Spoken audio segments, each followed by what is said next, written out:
vendredi de la semaine de la Braise. La station se trouve dans la basilique des 12 apôtres. C'est l'une des plus grandes églises de Rome, et elle est enrichie par les corps des 2 apôtres, Saint Philippe et Saint Jacques le Moine. Recueillir.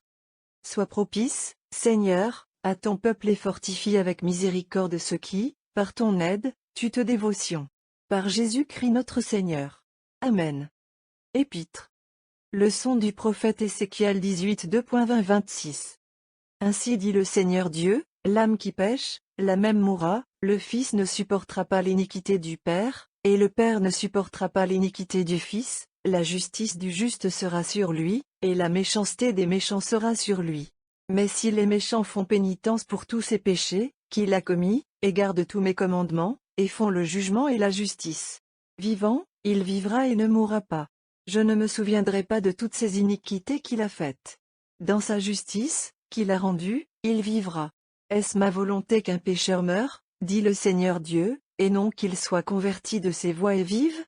Mais si l'homme juste se détourne de sa justice, et fait l'iniquité selon toutes les abominations que l'homme méchant utilise pour travailler, vivra-t-il? Toutes ces justices qu'il a rendues ne seront pas rappelées.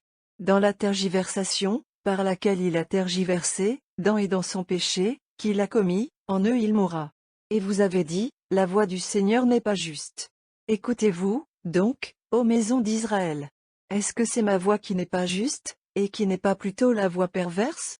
Car quand le juste se détournera de sa justice et y commettra l'iniquité, il y mourra, dans l'injustice qu'il a commise, il mourra. Et quand le méchant se détournera de sa méchanceté, qu'il a accomplie, et fera le jugement et la justice, il sauvera son âme vivante. Parce qu'il considère et se détourne de toutes ses iniquités, qu'il a provoquées, il vivra sûrement, et ne mourra pas, dit le Seigneur Tout-Puissant. N'oublions pas l'ancienne discipline de l'Église pendant le carême. Nous devrions souvent être incapables de comprendre sa liturgie de cette saison à moins que nous ne l'imaginions à nous-mêmes comme préparant les pénitents publics à une reparticipation au mystère. Mais d'abord, ils doivent être réconciliés avec Dieu, qu'ils ont offensé. Leur âme est morte par le péché. Peut-il être restauré à la vie? Oui. Nous avons la parole de Dieu pour cela. La leçon du prophète Ézéchiel, que l'Église a commencée hier pour les catéchumènes, se poursuit aujourd'hui au profit des pénitents publics. Si les méchants font pénitence pour tous ces péchés, qu'il a commis, et gardent tous mes commandements, et font le jugement et la justice. Vivant, il vivra et ne mourra pas. Mais ses iniquités sont sur lui, et se soulèvent contre lui, criant au ciel pour la vengeance éternelle. Et pourtant, ce Dieu qui sait toutes choses et n'oublie rien, nous assure qu'il ne se souviendra pas des iniquités qui ont été rachetées par la pénitence. L'affection de son cœur paternel est telle qu'il oubliera l'indignation que lui a offerte son Fils, si ce Fils ne veut que retourner à son devoir. Ainsi, nos pénitents doivent donc être réconciliés. Et à la fête de la résurrection, ils seront associés aux justes, parce que Dieu aura oublié leurs iniquités. Eux-mêmes ne seront que des hommes. C'est ainsi que la liturgie, qui ne change jamais, nous présente fréquemment son ancienne discipline de pénitence publique. De nos jours, les pécheurs ne sont pas visiblement séparés des fidèles. Les portes de l'Église ne sont pas fermées contre eux. Ils se tiennent fréquemment près du Saint-Autel, en compagnie des justes. Et quand le pardon de Dieu descend sur eux, les fidèles ne sont pas rendus conscients de la grâce par un rite spécial et solennel. Admirons ici la merveilleuse miséricorde de notre Père Céleste et profitons de la discipline indulgente de notre Sainte Mère l'Église. Les brebis perdues peuvent entrer dans la bergerie à n'importe quelle heure et sans aucun étalage. Qu'ils profitent de la condescendance ainsi montrée, et qu'ils ne s'éloignent plus jamais du berger qui le reçoit ainsi avec miséricorde. Ne laissez pas non plus l'homme juste être gonflé d'autocomplaisance en se préférant à la brebis perdue, laissez-le plutôt réfléchir à ces paroles de la leçon d'aujourd'hui. Si l'homme juste se détourne de sa justice, c'est fait de l'iniquité. On ne se souviendra pas des justices qu'il a rendues. Tremblons donc pour nous-mêmes et faisons preuve de compassion pour les pécheurs. L'un des grands moyens sur lesquels l'Église fonde ses espérances pour la réconciliation des pécheurs est la prière fervente offerte pour eux par les fidèles pendant le carême. Évangile. Suite du Saint-Évangile selon Jean 5 2.1-15. À cette époque, il y avait une fête des Juifs, et Jésus est monté à Jérusalem. Maintenant, il y a à Jérusalem un étang, appelé Probatica, qui en hébreu est nommé Bethsaïde, ayant 5 porches. En ceci gisait une grande multitude de malades, d'aveugles, de boiteux et de flétris, attendant le mouvement de l'eau. Et l'ange du Seigneur descendit à certains moments dans l'étang. Et l'eau a été déplacée. Et celui qui descendit d'abord dans l'étang après le mouvement de l'eau, fut fait de toute infirmité sous laquelle il se trouvait. Et il y avait là un certain homme, qui avait passé 8 ans et 30 sous son infirmité. Lui, quand Jésus avait vu mentir, et savait qu'il était maintenant depuis longtemps, il lui dit, « Veux-tu être guéri ?»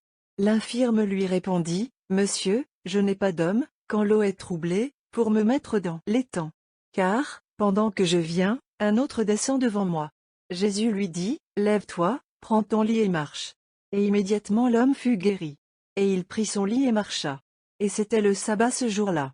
Les Juifs lui dirent donc que c'était guéri, « C'est le sabbat, il n'est pas licite pour toi de prendre ton lit. » Il leur répondit, « Celui qui m'a guéri, il me dit, prends ton lit, et marche. » Ils lui demandèrent donc, « Qui est cet homme qui t'a dit, prends ton lit, et marche ?»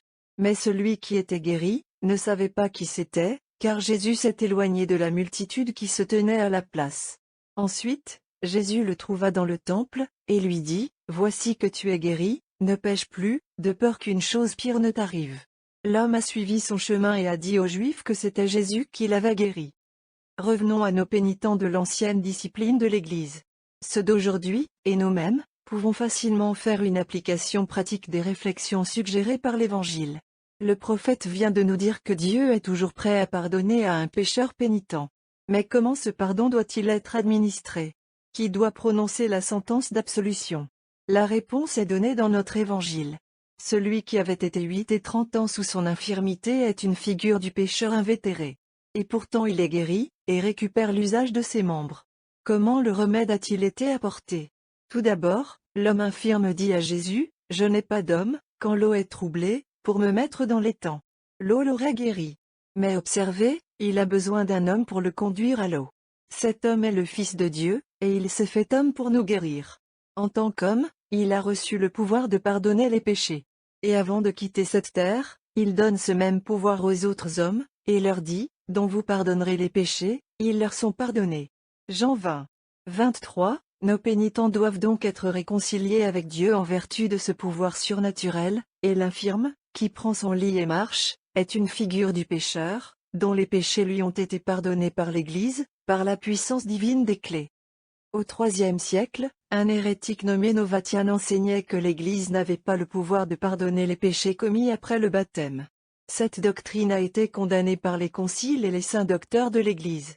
Et pour offrir aux fidèles une expression extérieure du pouvoir donné au Fils de l'homme de pardonner les péchés tels que le repentir, il y avait de la douleur sur les murs des lieux, où les chrétiens se réunissaient, l'homme infirme de notre Évangile, marchant avec son lit sur ses épaules.